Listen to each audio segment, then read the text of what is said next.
Seigneur, que ta grâce, seule ta grâce. Nous voulons instaurer un état de droit. Et dans un état de droit, il y a une justice indépendante. Ce n'est pas à l'individu Félix Tshisekedi de commencer à faire justice.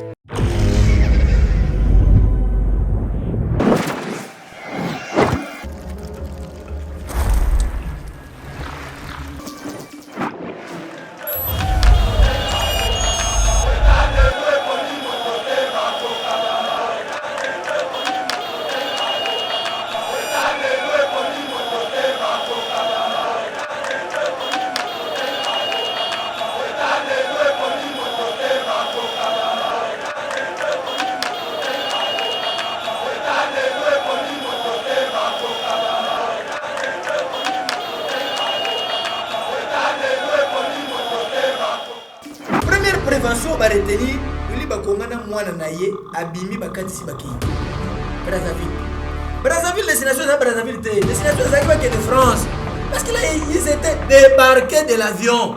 Willy Bakonga ozo droit baso pour nous dire que non azaki empoisonné même ça azaki empoisonné ne va pas passer chronogramme de ma pour les cas. Il devait écrire soit nga que baso médicaux et tout comme ça. Il doit écrire na chef na direct qui est le premier ministre. Jet ya l'état et que wapi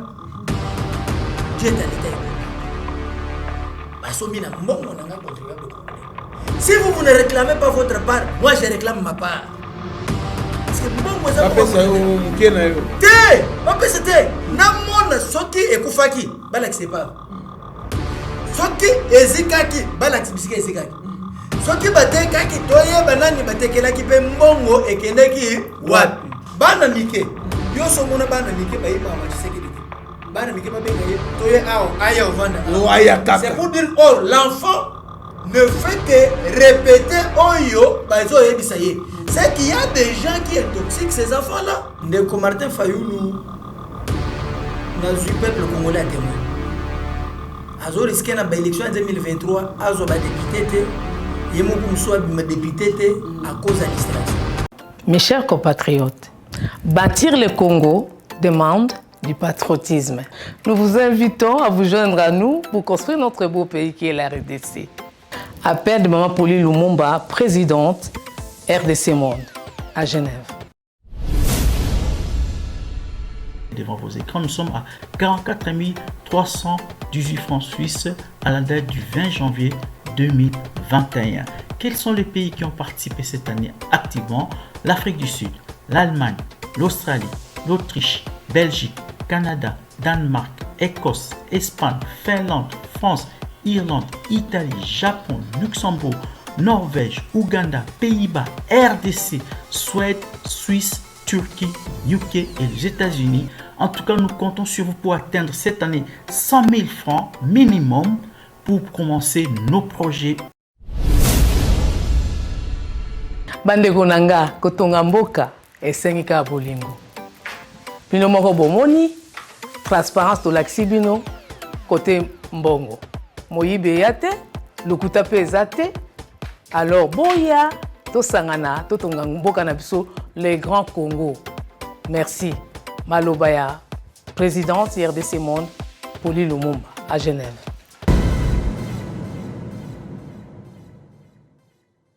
Bonjour mesdames et messieurs, bienvenue dans notre émission Éveil patriotique, émission Oyo comme d'habitude, Tony Sabino, Tokota Manda, Kunabino, Putope Sabino, News, Oya Likoleka, Nambo Canabiso, actualité ali dominé, bongo na condamnation, il y a Willy Bakonga, on a qui ancien ministre à EPST pour un transfert illicite des fonds, condamné 3 ans.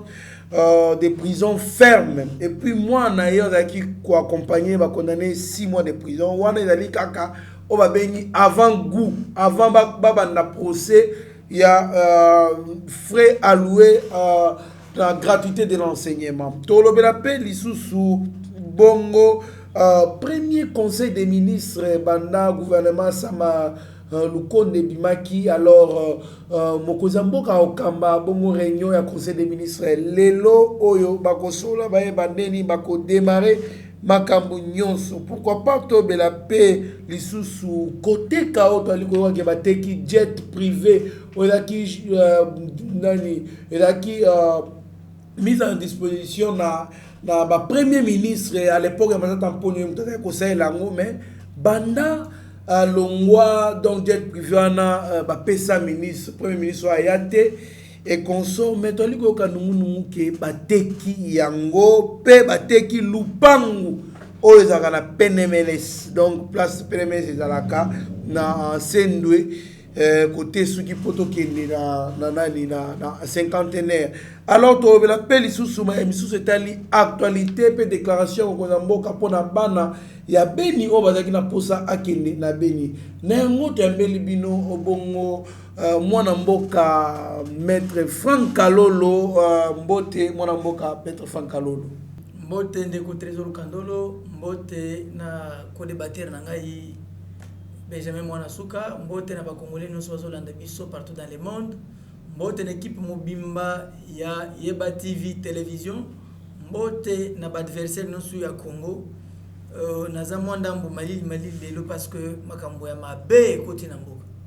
Merci beaucoup mwana mboka Franck Kalolo mbote mwana mboka Benjamin Mwana Suka mbote ndeko Trésor Kandolo mbote na maître Franck Kalolo oyo vraiment aujourd'hui tous partager na plateau moko mbote pe na plus de 109 000 abonnés ya Yeba TV autres sabino que nous beaucoup de confiance parce que tous allez na auto bengi salange auto lancer tout le big notre défi allez to atteindre 200 000 abonnés d'ici fin de l'année oyo et ko sa biso malamu et puis na éveil patriotique et sika wapi to solo ramasolo etali mboka na biso. Merci beaucoup toi ko souhaiter bon joyeux anniversaire et bon anniversaire en même temps na Mitterrand na ya lena ye abotama lelo le 30 avril quand interview bino ba vidéo et ça vraiment c'est bon c'est les mois vidéo à 30 secondes tindelier lelo ezali journée oyo ye abotama alors et vous allez bien makasi to vivre vraiment que non qui vraiment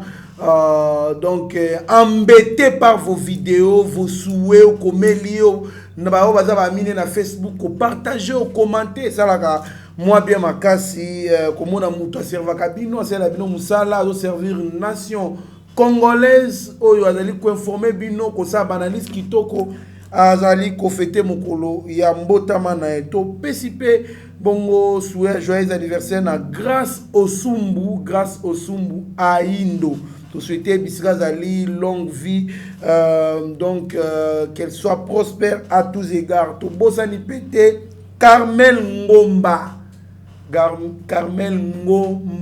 bon donc wana na boy kotanga source yemoko ami bisika zali en tout cas des bonnes choses petite Carmel des bonnes choses sois prospère à tous égards longue vie à toi zamba pambola pe papa nayo esika azali mwana mboka Franck Kalolo condamnation ya Willy Bakonga ba condamné pendant 3 ans de prison ferme requis à Willy Bakonga et 6 mois pour son fils jugé en flagrance pour transfert illicite des fonds. La cour ordonne leur arrestation immédiate. Moi namboka ba condamné mais pendant que procès il y a 100 jours de quitté. Quelle différence au ça ou parallélisme entre condamnation oyo na procès ya frais alloués à la gratuité d'enseignement et détourné au frais banda. Deko Trésor Kandolo merci na baimboka condamnation o ezalika signal pour Willy Bakonga ba condamné même 4 fois. Ah bon? Il y aura concours de prévention. Azana ben infraction et belé ba kai on continue à les charger. La première condamnation parce que Willy Bakonga za moyibi. Moyibi ya biloko à l'état. Voilà. Moyibi ya mbongo à l'état. Il faut pas revoir hein. To code na code pénal congolais. Moni prévention ya détournement wana. Kota nzolo ba il a détourné. Et ça net toujours maquillé ngo yo sale bien. Moni infraction il y a vol. Voleur. Et que on a sonné na bana na babokilo sonné. Alors on peut revoir, je crois que pour soumettre à mon parlement et les capables revoir détournement des deniers publics et ça et ça lettre bango moi bien. Il besoin atténuer. Donc dès que Willy Bakonga aza mutu mabe depuis quand awa na plateau na bin na belele Willy Bakonga batinda na mission moko spéciale ya acha mbutu na gratuité de l'enseignement chef de l'État et simbate Willy Bakonga zo monwana ye on dirait babote mukola lukuta aza lukuta moko na zo ebisa yo okanisa mutu malamu no mutu mabe Willy Bakonga a auto signé arrêté na mois de février 5 arrêtés oyo a nommé ba NI na kati ba NI wana 5 NI na arrêté moko ba commis déjà mécanisé par quelle magie pe ozombo alors que les anciens NI ti lelo bazo souffrir nan batikalo mécanisé bangote ba NP kutu mususu il faut ba régulariser ba situation na bango tala degré ya muibi tala degré ya malunité tala degré ya méchanceté na ba bato bazo zoba kambamboka. Une honte pour la République. C'est tout un gouvernement, il faut boyo kasoni. C'est pas seulement Willy Bakonga. Voilà pourquoi to senga ba auditer bangonyo surtout. Na mutu no tuni. Première prévention ba retenir Willy Bakonga na mwana na ye abimi bakati si baki. Brazzaville. Brazzaville destination de Brazzaville te. Destination de France. Parce que là ils étaient débarqués de l'avion. Akoko se batene ngazo samba lobby wana en flagrance alobi no ngana kene Brazzaville pour makambo ya poison. Banti poison eza ebele. On les traite. Ah. Si tout bango ba politique bazana ngo. Bazana bakisi. Mais il y a kati ya Brazzaville sans pour autant informer na numéro 1 premier ministre chef du gouvernement. Pour appeler ça y est autre. Aucun membre du gouvernement ne peut quitter le territoire national sans au préalable avoir autorisation au premier ministre. Même une mission qui est dans la province Kakao. Mais quid de maintenant pour autre traverser Kembo Moussou. Tel degré à l'okuta Willy Bakonga. Willy Bakonga zo samba lobi mon wana ba trouva ki yango na saki ya mwana na ye. Oh, la responsabilité pénale est individuelle. Mais on se pose maintenant la question. L'enfant de Willy Bakonga fait quoi dans la vie? C'est la première question. 35 000 $. C'est plus que ça. Ce n'est pas 35 seulement qu'on a exhibé, c'est plus que ça. Plus que ça. Mais moi, on a ça la canal nini. Ça, c'est la première des questions qu'il faut se poser. Si le travail a travaillé, il faut travailler combien? C'est pourquoi, comme c'est un cas flagrant, ouais, ça clame qui n'a clamé République, ça commence à clamer République. On est 5 à immunité. Il y a des dépêches qui m'ont traité na Sénat pour que Bazongi ça y est, va valider mandat na comme sénateur. Il savait que Azo immunité. Différence ni les alliances ni les alliances. C'est ce que j'ai dit. Awa, il y a eu infraction à retenir par la cour de cassation et transfert illicite de fonds publics. Oyo bakei nango na nzela oyo elongo banité na lolenge elongo banité plus de $10 000 au kobi manango te mais bango bakei nango au-delà et commis déjà infraction voilà ne bakay. Mais maintenant à ce qui concerne détournement des deniers publics les fonds alloués na programme de gratuité et enseignement c'est un dossier qui est pendant le coup là ezala qui déjà na parquet général après la cour de cassation. Wana bakolo bateke bakanga ki akimi pona yango. Non, il n'a pas fui parce qu'il n'était pas en détention pour ça. Fuir ou bien à ça la évasion, soit bakanga ki batia na cachot akimi. Mais wana akima ki pona yango te parce que c'est un dossier qui est pendant. Ba benza pour la première fois il n'avait même pas répondu. Ce sont ses avocats qui n'ont pas répondu. Ba sengi remise motif que Willy Bakonga a empêché à koya na date. Mais avant cette date, on doit apercevoir Willy Bakonga na mboka mupaya azokim. Bon, pour cette prévention, ESA en cours. Bako continuer à construire pour que le ministère public, parquet général après la cour de cassation, doit fixer maintenant la cour de cassation enfin des juges naturels naïe. Wana asambisaye. Pour passer au tribunal, basambisaye. Là, ils vont se référer. Na Sénat pour lever immunité. Merci beaucoup mon amboka. Merci beaucoup mon amboka maître Franck Kalolo. Toi yo ko ba émission na biso ezali pasi mingi Comment on a mali ko le kalamboka biso mona mboka Benjamin mona suka wili ba konga lobi ya tinda kimbongo na bututo na moi yekuto aliko bela ba pesa ki ba azaki victime à poison akendaki kuna pour se faire soigner na Congo Brazzaville à perdre 20 kilos. Mon amboka nandenge obela katongo midi pourquoi pour na détourner ouais de public pour na ba cause baza modèle tant oyoki ki ba condamner ata avant gwango oyoka kindengeni. Oui, vraiment, merci beaucoup parce que tu as aussi moins éclaircissement pour les abattus. C'est très bien avec notre frère, maître Franck Alolo. Mais biso étant que le peuple congolais, montant de ça, biso passe na matouille.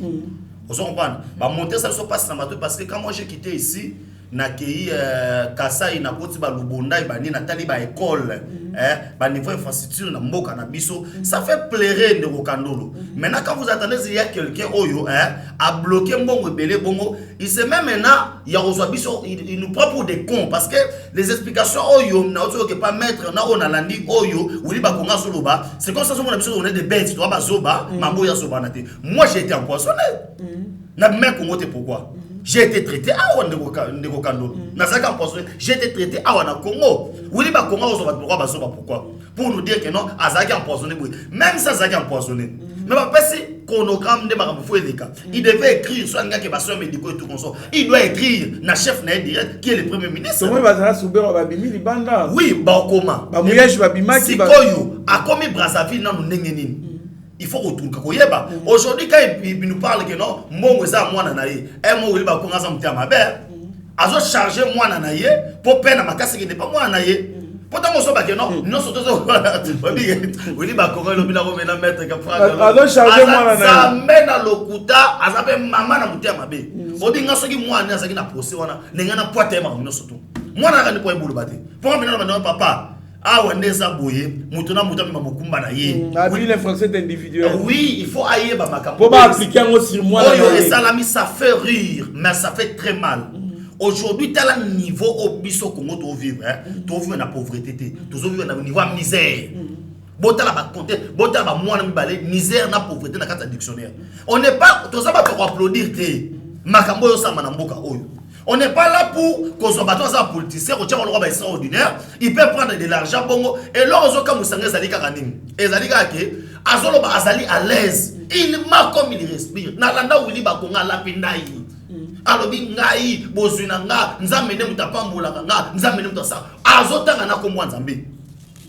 Ngwali mama kasi yako sakanate makasi donc azoko sa na koma nzambe yako sakanate lobi nango maître Franck awa sikoyo wane zaki nanu nde balobaka moi eloko moi muki maintenant bato wana bwende bato banda ko bunda pona ye omoni muto wana bundeli omoni nyoso po anini bato bwende na bato bokungu ya bokungu ki la bunda ki awa kyo bakonga nzokande bakonga za moyibi bakonga ali moyibi munene et puis na kosenga ke ndenge balobi awa balonga makambo ba détournement wana tango mutu ayibi ndeko kandolo na ba pays mususu koyiba mongo l'état ba ko prendre yo taba kanyo dara ba monta moboye ba josinga ba pona nini et sengeli ba génération so ya ba génération future ba comprendre que il faut to banga ya to lobela pe awa to banga loko l'état ndako l'état mutu ka l'état mbongo ya l'état eza mbongo ko banga tokola na culture ya Marshal Mobutu ke non mbongo l'état to liango eloko l'état to ziango e ko sala eloko ibandambu tikandambu voilà eloko wana tellement efandi na mitu ya batu ndo moni ke bango e sko to tuna wili bakonga okoma ki Brazzaville ndenge nini okataki na air nini olekaki na service nini parce que il faut le ko za ministre esengeli etamboleli na yo nyonso twana ezala surveiller depuis que non okomaki boy il paraît qu'il y a une pirogue butu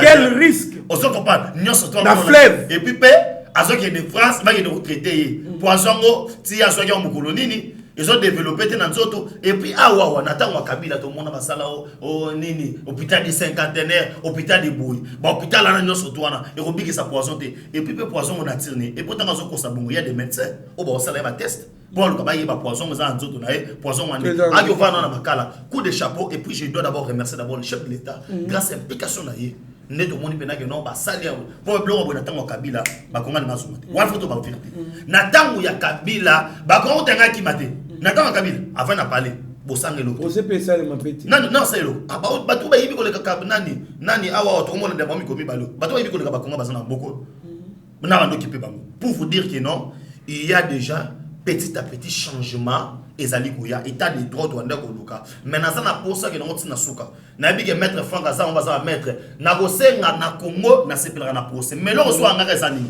après procès mbongo ezonga kate c'est ça la plus grande même ça question le plus grand souci que moi babotola yango wili bakonga esengeli batanga ye moyibi. Et ceux qui parlent de la loi moko bu n'habiter sur ça la monde ngeni basa la loi moko bu pas permettre que non azamuta boso opandre na moko. Merci beaucoup mwana mboka ezali pasi mingi komona babiloko abongo pe koyoka yango mbongo ya l'état ezali mbongo batu nyonso mais yo zali ko sakapaye nango oza un avantage oza ministre comme ministre biso to komi ba ministre te batio batiaka ba ministre na condition bien ba pesa bango ba mbongo ya frais de fonctionnement. Bazana ba logement na bango, bazana mituka. Vous avez tout, vous avez les émoluments, mais biso to ali na ngote. O komeli biso ministre wana, ozana opportunité wana. Mais o komi su koyiba, biso to ozana opportunité, chance oyo zwa te biso to na ngote. Mais o komi su koyiba ezali pasi mingi.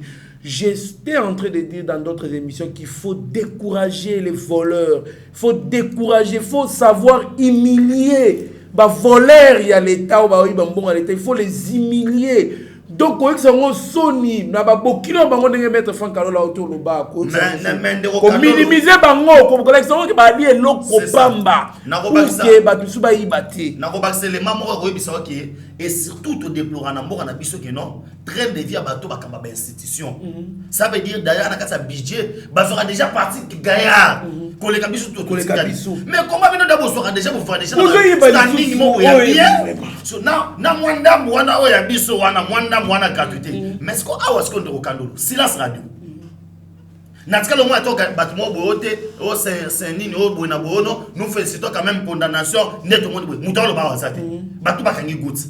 Merci beaucoup mboka maître Franck Kalolo tozongeli yo ba tubali kolanda biso ba na posa ba point de vue na yo sur premier conseil des ministres réunion liboso ya gouvernement na mokozi mboka oya kozala mokambi na yango esema lelo après ba remise et reprise réaction na yo quelles sont les priorités au gouvernement et tout ça là bien que tokotanga en quelque sorte priorité oyo premier ministre a yebaki na ko prélever ndeko trésor kando ya mona répondre yo na mutuna na moni ta na zo simba téléphone ba message zo koya ba yimbo kebele bazali bana bazo tuna soki wili bakonga azali wapi après jugement depuis hier depuis lobby déjà na 19h30 20h wili bakonga a passé première nuit na ye na prison makala ye na mona ni bazana pavillon 8 na pavillon 8 mokwaza na 11 mususu na 8 oleki wana pesi mo mbote ya musike ça va bien pesa wili bakonga mbote te wili bakonga te na bina bato baza kuna en prison bako pesa ku mbote te wili bakonga yibina mbongo na bango baza kuna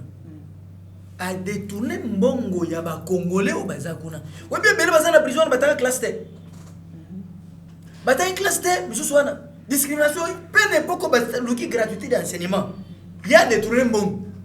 On dit moi un peu muto abomba ko pese mbote po babonde la yeto basala ni te question autour il y a conseil des ministres oh ils allaient présidé par le président de la République chef de l'État à ce moment parce que ba lobby et aux ala en direct ils allaient pour la biso Sergile ils allaient prise de contact oh yazo sala na nouvelle équipe oh ya Samuel Konde pour que à sololana bango ba yo ko pe ba directive pourquoi parce que le chef de l'État est lié na kata gouvernement. Donc, article 91, alinéa premier, il y a constitution, il y a le lobby. Et le lobby, le gouvernement définit en concertation avec le président de la République la politique de la nation et en assume la responsabilité. C'est-à-dire politique oyo ya nation oyo. Programme no sur gouvernement o sam azali nango ba eleki na consensus na concertation entre gouvernement na président de la République.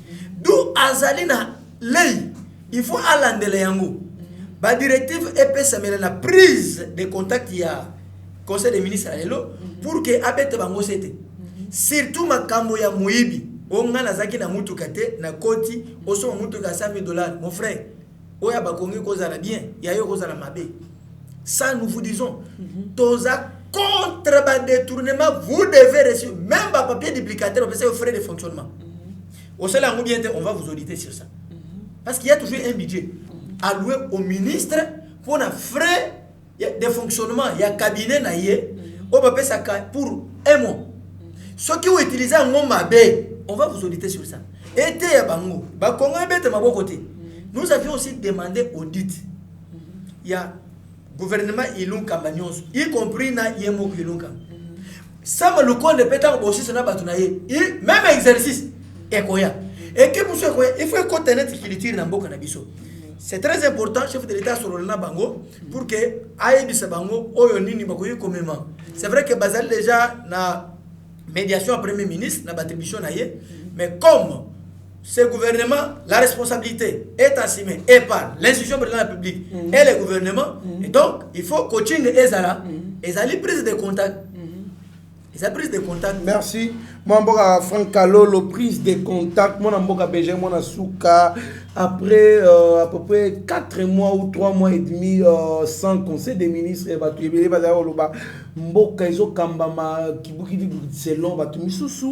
aujourd'hui, on reprend avec le premier conseil des ministres présidé par le président de la République. Il y a gouvernement Sama Lukondo. Au monde ça peut apporter du nouveau par rapport à Nenge et absence il y a un conseil des ministres tout non, ça ne peut pas, ça peut, non, il va apporter du nouveau. Pourquoi? Parce que aujourd'hui, nous avons un article, nous avons une politique à l'État. Aujourd'hui, nous avons surtout programme, nous avons surtout un programme, nous avons un secteur par secteur, et le gouvernement. Et dans le conseil des ministres, nous avons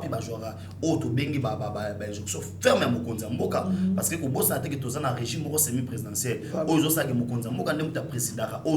Conseil des ministres, il y a à l'ordre du jour, la priorité au gouvernement au Sani, à Rosalila. Il y a aujourd'hui,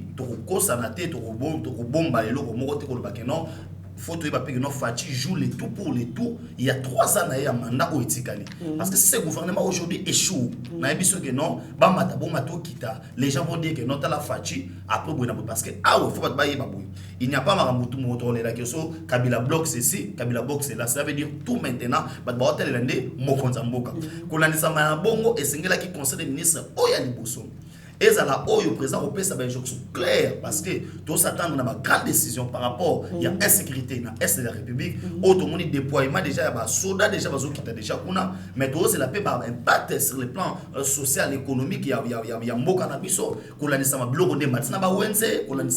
Ça veut dire c'est un gouvernement où il faut travailler pour tout le monde. Et qu'on a surtout et ça, il y a 4 conseils des ministres. Ndebisika wapi mukonza moka robeta na mesa akola kisaba que non papa awa bo tuta pilipili awa bo changa ingai awa bo salabo awa bo sabo ke baso ko chema ebele mbondo ya kobeba faut ko yeba que non a faut cha pondo to cha mungusu to to cha nini wana biloko no soto wana ekoleka na kati ya conseil des ministres et puis de trésor kandolo na kati ya conseil des ministres ando omona que non mokonzi ya mboka esengeli a veiller na ba décision oyo et soit dans le conseil des ministres. Parce que pourquoi? Tout le monde a qui va décision dans le conseil des ministres, mais exécution en haut, et puis pour la sabato que non, boya beau travailler na autre bengi idéologie les peuples d'abord. Bozo vaccin ba bengi fachimicine pour changer mentalité. Pour so yena nenga oyiba, bolo refuma mele ndenge fuma mele ba konga.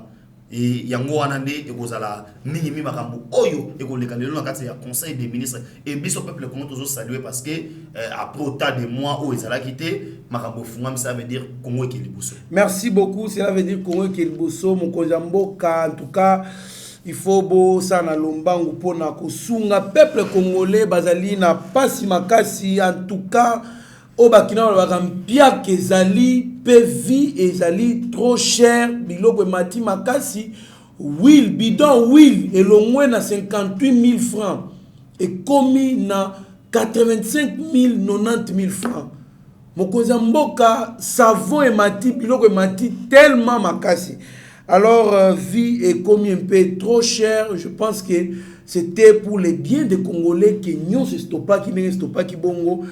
Même cette reprise, on en félicite et puis on a l'espoir que Makamba bien et que ça, ce gouvernement promet beaucoup.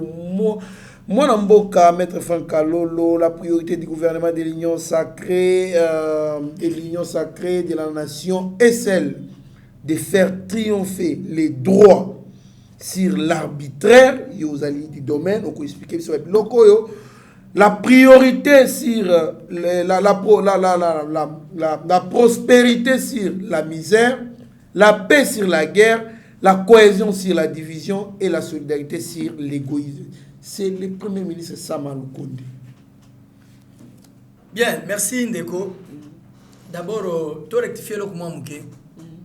Au Congo, il n'y a pas un gouvernement de l'Union sacrée. Ça, appellation, on en a contre Nango. Voilà, selon votre point de vue. Oui, oui. On a point de vue. Il faut le point de vue. Parce que le gouvernement est en place, le gouvernement est l'Union sacrée. Non, non. Le président veut dire nous allons mettre en place un gouvernement d'union sacrée. Voilà, je pense que sur ce point-là, sur le biais, ça point de vue, c'est bien. Tu corriger, tu porter moi correctif dans ma vie. Bon, ça va, là, ça vous engage que vous. Ça m'engage que moi, en tant que Congolais, la RDC qui cause au gouvernement est une sacrée. Moi encore, gouvernement, il y a coalition, non. C'est le gouvernement de la République démocratique du Congo. Les ministres qui sont là, ils ne sont pas les ministres de l'Union sacrée. C'est les ministres du gouvernement de la République démocratique du Congo. En fait, l'Union sacrée, c'est la vision du chef de l'État. L'Union sacrée, c'est la vision du chef de l'État. C'est là ce qu'on connaît. C'est ce que j'ai dit.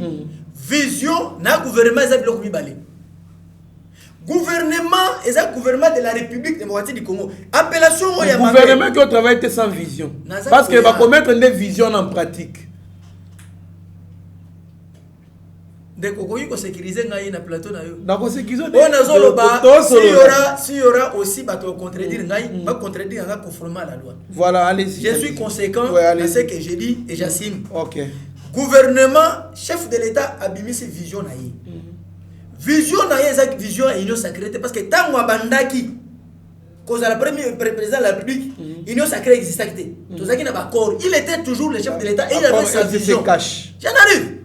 C'est là où genèse. Azaki toujours président de la République. Na vision et programme na yo chef de l'État. Oui, Azaki est tout fait par ma partenaire na Union sacrée et sa circonstance et na kati ya bamakam. Ce qui fait c'est cache basa la bien mais l'union sacrée est botamité. On se comprend parce que bango bakroka jambe zalaki ne union sacrée na circonstance ça l'union sacrée pour bakroka jambe zalaté c'est comme ça que les alliés à sanctionner voilà chef de l'État est ko luka concours ba congolais nyonso ngai na yo ndeko Benjamin ba misusu a sengi sikoyo to apporter un plus a luka ngo concertation to kei kuna na concertation to répondre makamuno surtout ne sikoyo a baptiser comme on a que ezali vision ya oye outi na union sacrée c'est-à-dire gouvernement oye en place et quand na moi makanisi ya lisanga bande konio so nga na benga ki baye ba pesi ba idée na bango ba suggestion na bango et c'est pelisinga et quand na vision na ngai ne to mettre en application mais le gouvernement c'est le gouvernement de la République démocratique la personne ne peut pas voilà pourquoi parce que c'est un gouvernement de la République démocratique du Congo pourquoi je l'ai dit et là batu mususu oyo bazali na vision à chef de l'État hein baso s'opposer à la vision à chef de l'État mais qui sont des Congolais qui sont bénéficiaires il y a gouvernement de la République qui peuvent aussi aujourd'hui auditer sur ou critiquer sur les animateurs de ces gouvernements. Allons-y tout droit au but. La priorité du gouvernement de l'Union sacrée de la nation est celle de faire triompher les droits sur l'arbitraire. Évoluons. Moi, je parle de ce que le Premier ministre a dit. Voilà, le Premier ministre, ce qu'il a dit, est allé en rapport avec le programme du gouvernement. Il a dénommé, après 6 mois de démonstration, ce sont les mêmes mots. J'appelle ça les jeux de mots. Selon vision, selon programme, selon concertation, na bango na mokonzamboko. parce que le chef de l'État est lié.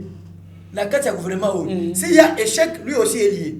S'il y a réussite, lui aussi est lié. L'article 90 de la Constitution est lié à Bangoumi Balé. Et le gouvernement et les chefs de l'État. Ils travaillent en concertation. Voilà la concertation. Ils se sont concertés. Alors, nous à lobby, c'est bien bon. Nous aimerions ça. Mais le peuple congolais, c'est qu'il le veut pour l'instant. Monsieur le Premier ministre, Excellence, Monsieur le Premier ministre, chef du gouvernement, Nekosama Lokon. Excellence, Monsieur le Président de la République, chef de l'État, avec l'expression de nos hommages les plus différents.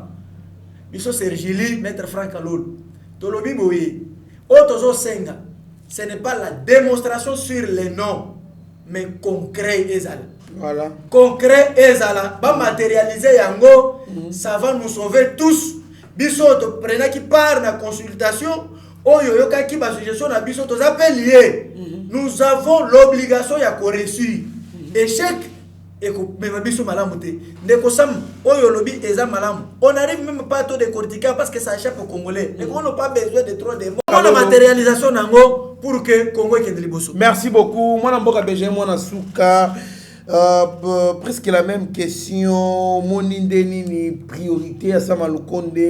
Il faut batuya makasi donc bato ko manipuler justice bango pe ba se sentir vraiment que non justice les alliés pour la montuno surtout il faut qu'on lutte contre pauvreté qu'on sort au monde vision et puis bakambo apese ligne vraiment na CP na déjà premier ministre Makasi parce que c'est un bon communicateur tout au moins là mususu boma biso na mboka parce qu'il n'y a pas une bonne communication mais aujourd'hui aussi on doit pas on doit, il faut tout balisa maloba na misala.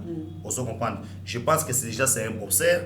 Oh déjà il sait bien communiquer et je pense cette détermination oyo kotala moi bilo mususu otade amutu kati ndinga olobela na ndinga ina plateau na ndinga olobela na TV na ndinga ina Assemblée nationale otala no o mutu orese ya mona tata to ba bandike o mona parent ta daga no o mwana oyo yo arozalabo batiti do damu tazola kisa mais na yebike non ko gérer mboka ezalili panango baté et puis mboka oyo to yebike non tissé économique na biso ya ko pasuka to yebi ba impunité to yebi boina ça veut dire na tous les secteurs de la vie ya mboka na biso ezali vraiment na barre rouge et je pense que azana musala ebele on a ko senga na ye azala plus peu médiatique mais azala plus sur le terrain tout le monde a ba réalisation parce que les Congolais aujourd'hui oazofanda na machala bambi Congolais oazofanda na Bujala aza posa mona que non point salami aza posa te que non tozo s'impliquer pour musala et salema ça veut dire fois sa premier ministre oyoyo a ko surveiller ministre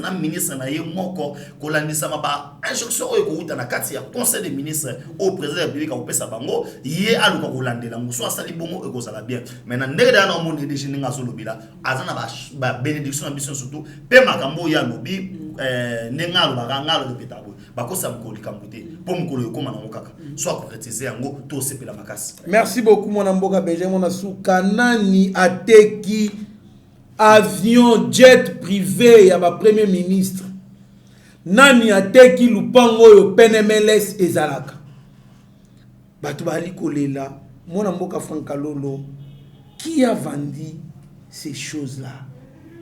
Je ne sais pas si tu dénoncer ça. Tu dénoncer ça. Tu vas garder bon bien public. Il y a l'État.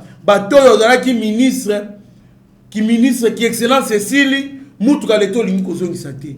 Bato bafana ba mapango ya bato. C'est ça ton domaine makambu Sergili a dénoncé ngwana. Mwamboka Maître Frankalolo to komi wapi tina koteka lupango PNMLS. Réaction.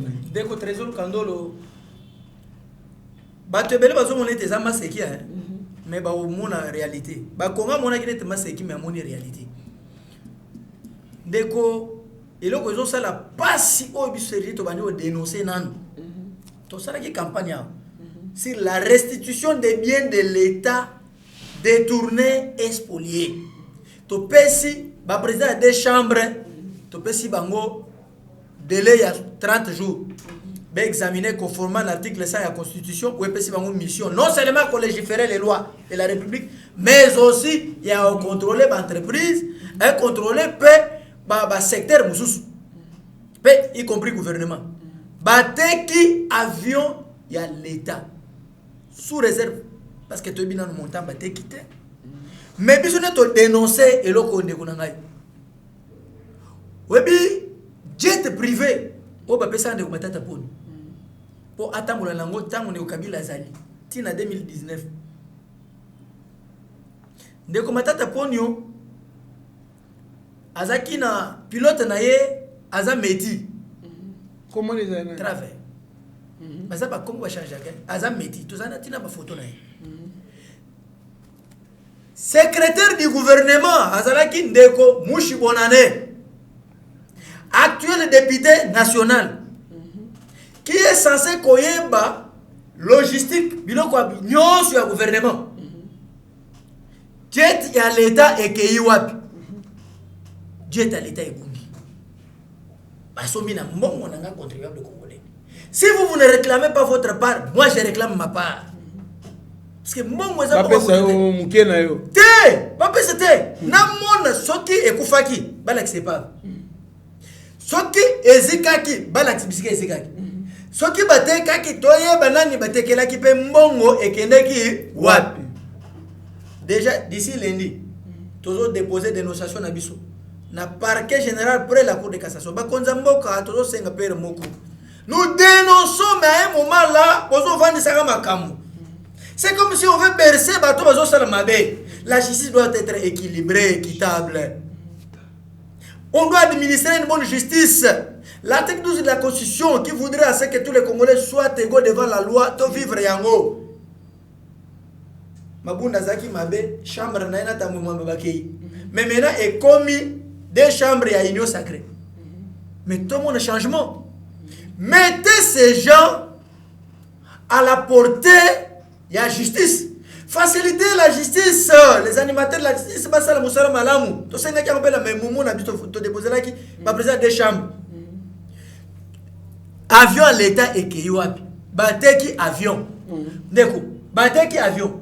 Ba bien mususu toza nango oyo ba détourner. Parce que pour lui que banda ko mususu à l'état oyo, l'état ça azo futela.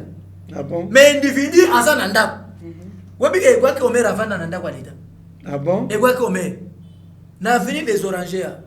Mais ça en diagonale na banda koyo oyo. Exemple institution sur l'état na ibisi yote en diagonale oyo omoni ndako oyo o Shaddai. Vous n'allez pas nous intimider. Oya lungaki. Batalani na igwaki omer.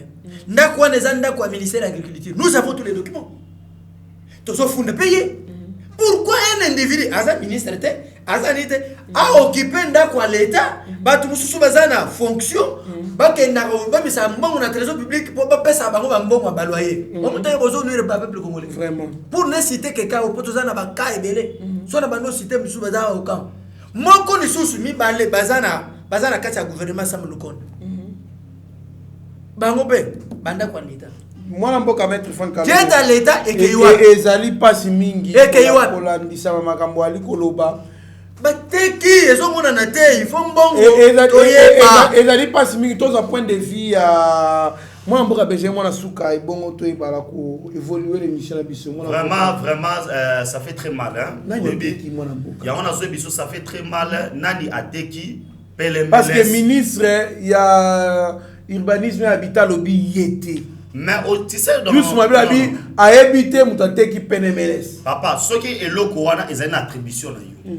pourquoi en français il n'y a jamais de mauvais troupes il y a que des mauvais chefs si tu es chef yo mutozali responsable place wana yo zambo responsable du secteur wana comment tu peux te réveiller un bon matin parce que non on a yebi na ngaidi non et le wana mona ta so bien on l'irresponsabilité dans mona ta so non terrain mo bana bandu bete la balle bakanya bachi batol ba tuna bugomeso oh ngapi na yebi na ngaite na moyo wondo chaba comment na entité na yo comment na kuna commune na yo mutu akoko ya bandi ko beta batol na terrain o ezali ya football bana babeta ga yo yebite comment bâtiment le rappelle MLS so biso to mona ka to leka wana e ko yiko tekama mutu ayebite o yebi l'époque à Kabila batekela Serge Kassanda à l'époque batekela bâtiment appelé MLS ya INSS batekela kayango Tara bâtiment INSS yo yebi que non eza à l'état mais batekela kayango et aujourd'hui awa chose grave na mboko to zali oyo ezali na bâtiment mususu l'état foutela ka mais ça bâtiment na yemoko individu récupérer yango L'État m'a foutu dans ndako na mo zo foutu là. Mais aujourd'hui t'as besoin que non recette fait quand on a caisse à l'État, bah plus on se facile là. Comment un individu a occupé ndako ya l'État aussi longtemps l'État doit foutu là. Mais il faut que moto a mérité boloko et puis il faut pas nous seulement calculer le nombre d'années où il y a ça dans ndako na foutu katé. Ba confisquer va bien un mususu. Aujourd'hui, tu se voiler la face, tu es en état de droit. Pour l'état de droit se faire sentir, na la justice na biso accélérer ma cambo. Ce n'est pas que n'enga ça pour dénoncer nani franc, ça n'est pas makelele. Non. Il faut banquette et puis banquette na Congo, toi qui na autre na souka. Et puis bazoba restituer la restitution. Bazon sakabiloko. Kala, lelo oyo avec Kokoniangi, c'est plus de 2000, il y a des dossiers, c'est plus de 2000 quelques maisons. Mais on l'a jamais dit à la justice. On l'a dit, on a sauvé l'intérieur justice. C'est pourquoi nous appelons à bateau besoin animer sens judiciaire na biso. Il faut quand même accélérer ma cambo. Quand il affirme des histoires pareilles, soit que ça m'envoie le couta, soit on arrête de mettre fac. Que m'embrasse bana à cause là au bac au maire on a m'envoie le couta. Soit au bac au maire azola qui ça va preuve na hier un document que non ndako les sanga. Exemple, permanence ça peut perdre. Ndako l'état, permanence ça peut perdre. Lupango wana l'état. Baso mango panani. Bateke lo panani. Cela veut dire aujourd'hui, au moni nasera conférence nationale souveraine, basare l'homo commission vérité et réconciliation, il fallait que ça va bien soit l'État. Je demande na Rosen Matam Soussou, na batono surtout que ça est à l'État. Il y a une maison c'est la yomoko. Pour attention na s'associer na mettre Franck pour elo ya bien pour na mboka na ngana ko bundelango. Que bisikani na ko chama kere. Que bisikani surtout komona que non. Ondako ya l'État, oya boya l'État. Toko ya wana pena po ngali nyoko tembe. Pièce contre pièce na banga ngelo monde to kitawana poto la kisa. Obi lelo tukana kindeko kando. Le président de la République asa censé oba blo wana nostuté.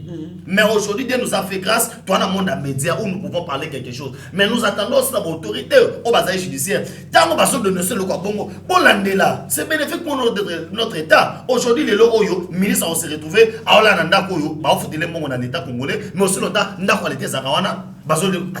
merci beaucoup Mboka Benjamin mwana suke zali pasi mingi toali kosinga tout monde moto na sobi pele meles eloko ya l'État eza eloko ya l'État pele meles so mbango to mona ki a remise reprise semi na Sénat à part Alexis Tambwe Mwambo azongisaki mutuka oyo l'État etiaki na disposition na ye les autres si membres ya bureau sortant baboya kozongisa bakenda na mitukana tomona ancien premier ministre Sami Badibanga aboya za mituka ba pesa wana na ba suite consort kenda nango il paraît à Gifla voire même nani un colonel et consort entre guillemets à l'époque ce qui il y a sauté à l'autre mais ceux qui a solo nous devons condamner ce genre de choses.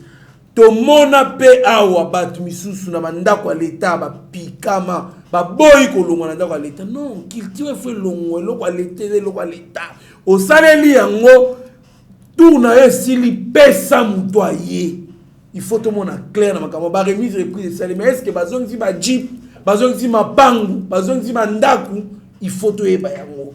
Merci beaucoup tokomi presque na suka. Il y a émission na biso mwana Mboka Benjamin mwana suka Félix Tshisekedi aux enfants de Béni. Nous prenons un train de mesures. Je leur promets plutôt que je serai bientôt avec eux. Ce que je dis, je le ferai. Je prépare des solutions efficaces pour résoudre de manière définitive la crise de l'Est. Wana mokoza mboko ebiki bana ya Beni masaki ba marche belève abi mokoza mboka aya kaka wana.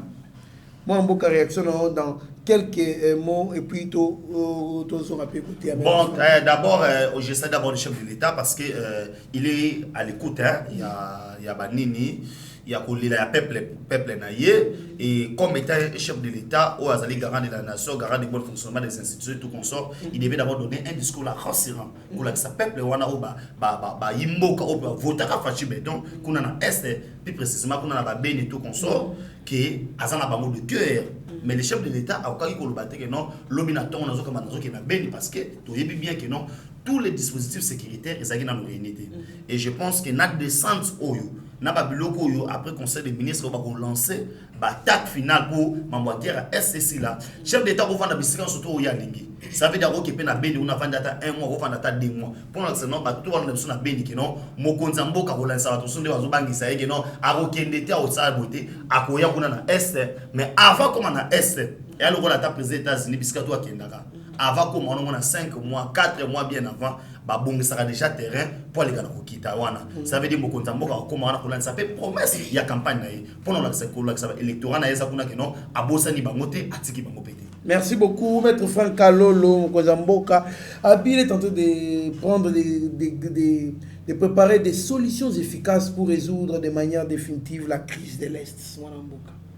Bien, ndeko trésor esengeli baimbo baibekolo eloko moko moni likambo tali sécurité mboka izelo kwa lipa nango bate.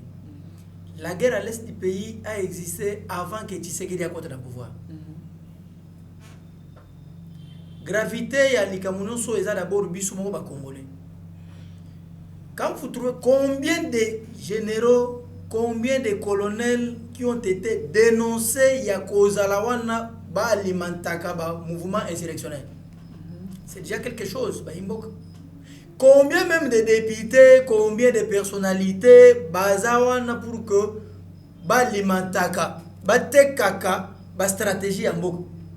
Alors moi sécurité to loba to ko ba lolobelango mingi na caméra te. Et le chef de l'état lorsqu'il dit nazo ya kovanda et alobi na figure de style. Les institutions de la République ezali dirigées par lui. Le chef de l'état peut être présent au travers les différents services. Omoni présence ya ba force mususu loyaliste o ekoki ko traquer ba adversaire afin que une paix durable évente, c'est sa présence.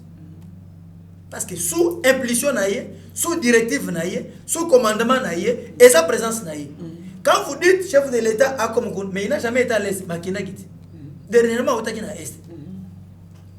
Le fait d'être en est-ce que sa présence à l'Est doit régler tout? Absolument pas. Si les gens de l'Est j'en arrive. Ceux qui est balobi bon on a Kassai central. Comme on a ça pour réclamer.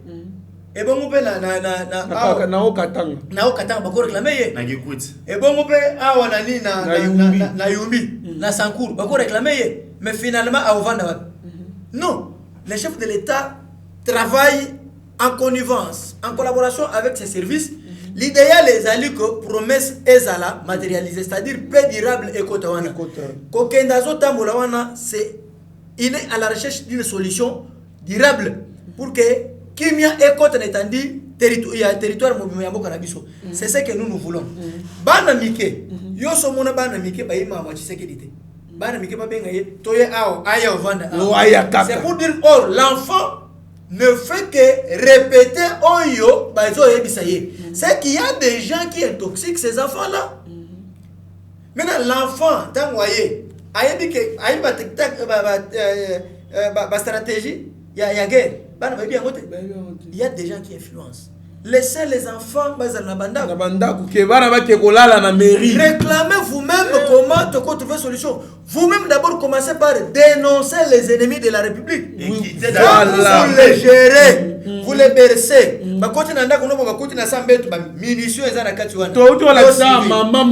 maman a ça la commerce ya mandoki. Mais dis-moi un peu, Siko, insécurité aussi le c'est les mêmes mamans là qui intoxiquent les enfants pour Mokozamboka. Allez-y comprendre que vous cherchez la chose et son contraire. Il faut au contraire dénoncer Bobby Manamasanga ya Mabewana. Même ceux qui bazouillent, comment les FRDC. Il y a des innocents, on a discouvert, il y en a nombreux. Il y en a des innocents là à l'Est, il y en a. Mais ils sont impliqués. Même la force union chef de l'État, les Français, les Kenyans. On a FRDC pour que solution durable est cota. Nous devons d'abord nous Congolais, nos frères de l'Est, tous conscience à dénoncer Banguna et non couvrir Banguna. So Munguna zana kati anda kuna yo. Yo en tant que Congolais ba okota na kati anda kuna yo te. Mais ceux qui ba comment fondre pas voisin bino o wana abomi bato mususu wana za susu koluka kimiete c'est que olingi sécurité c'est une grande trahison sunga na biso pour que kimia ekota non seulement à l'est kimia peut ekota na ba province nyo surtout o ezali touché na ba mouvement insurrectionnel mais pour na makamu o ya PNMLS ne muke bande ko gouvernement congolais de ko samana batu na yo bo mekotal et boza boche ba congolais à l'insécurité particulièrement les Kinois obi que PNMLS se soigner ka batu sida. Ouais. Maintenant, boche ba à l'abri de tout le monde. Bonjour, ba ko multiplier transmission.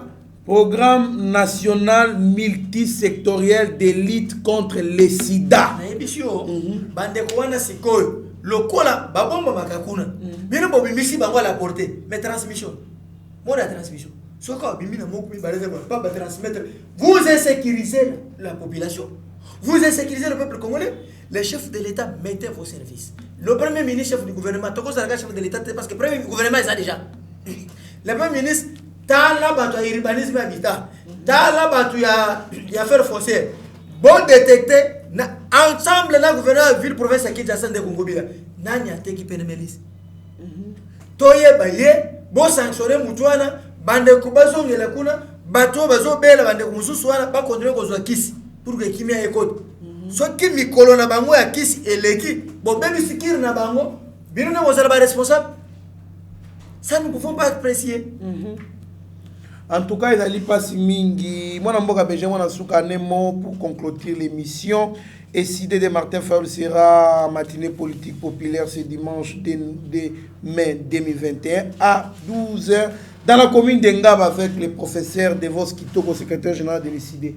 Mon amboka réaction na yo anemo ndokando na mono linga bango mingi ya kosala ba publicité ba n'impact la tamorodin non ils allaient quand même actualité actualité personnellement nga nazali porte parole et CDT na lobela ngo ndi weza lokola point de vue na yo sur non point de vue na nga nazali lo na ko lobaté parce qu'ils ont rien à dire na peuple congolais et bazaki de ba discours sur ba tenaki aujourd'hui baza incapable ya koloba côté ma koloba et monde ko placebo étiquette c'est Kabila qui dirige boyena boye ameka osimbelo ko boy to kotala boyena boy obi on était intellectuel le barabo ce qui est loko wana omoni ke moninga lobaki et kaza na raison il faut ko mikitsa pour le bagano te na lobaki mabe limbisa yimta sangi na raison mais tant que batu bazo vivre na planète mususu la preuve année et l'eau bazo kendo la mukao et sideo ce qui ni lelo oyoyo bazali incapable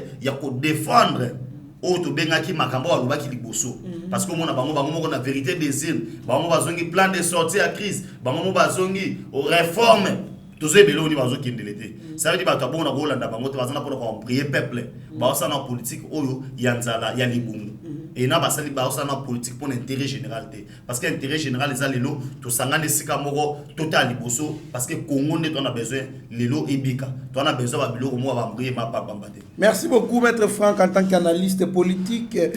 Aux a déjà un problème na Martin Fayulu pour taquer plainte à l'époque tant le bail qu'il faut pas traduire mon Kozamboka en justice mon Mboka maître Franck Kalolo après marche na bango va traiter mon Kozamboka d'un dictateur après Kabila est toujours égal toujours à Kabila puisque ba penser qui bango boire clairement ba gaz lacrymogène mais aujourd'hui maintenant là c'est une matinée politique populaire na Ngaba oyo Martin Fayulu aux appels secrétaire général na Devos Kitoko réaction na ndeko trésor kando Martin Fayulu ako sala eloko mote sans que atanga komba Kabila na komba Tshisekedi parce que ça comme ba référence oyo PC ba base ndeko Martin Fayulu na zui peuple congolais à témoin azo risqué na ba élection en 2023 azo ba député te yemuku msoa ba député te à cause de distraction. Il nous reste qu'une année. Il ne peut que s'organiser à restructurer parti politique naïe pour que à viser cap vers les élections en 2023. Que azo ba distraction matinée politique pour quelle fin, pour quel message. Problème na bango est des messages dans tout ce qu'ils font. Message est à la radio. Des faiblesses na bango.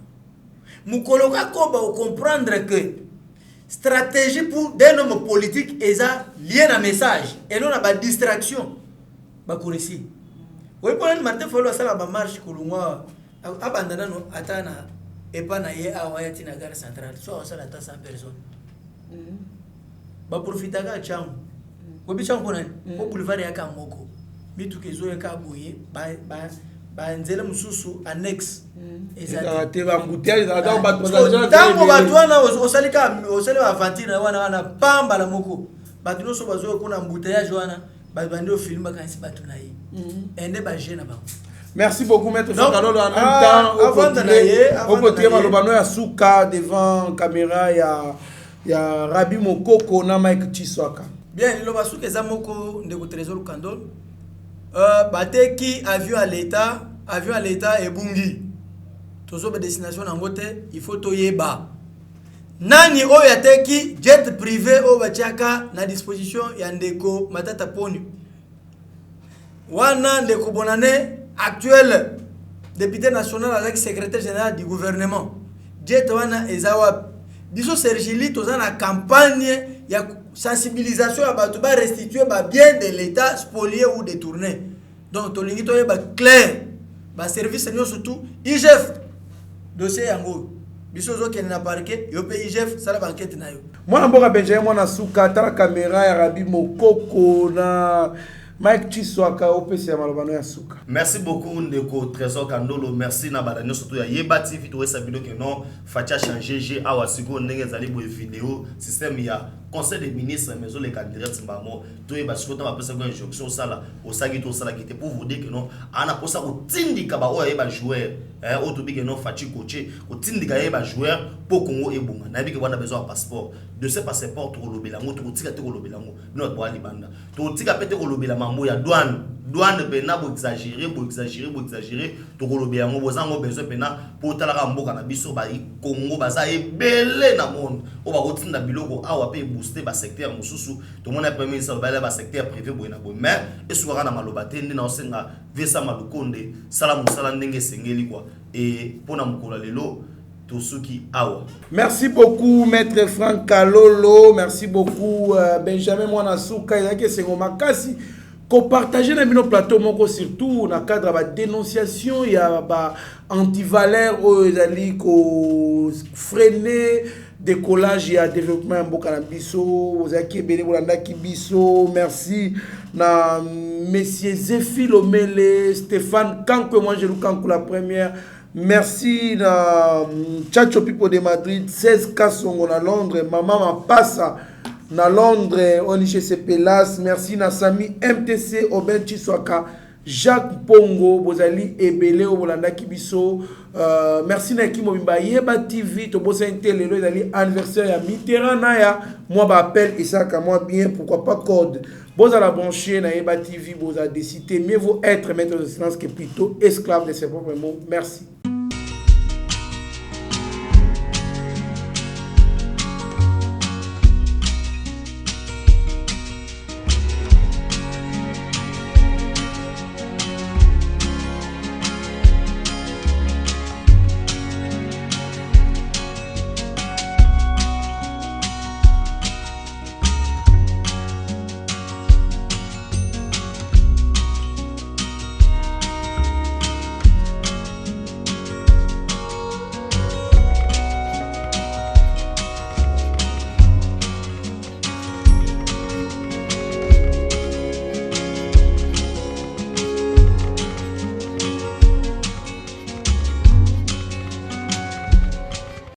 Seigneur, que ta grâce, seule ta grâce. Nous voulons instaurer un état de droit. Et dans un état de droit, il y a une justice indépendante. Ce n'est pas à l'individu Félix Tshisekedi de commencer à faire justice.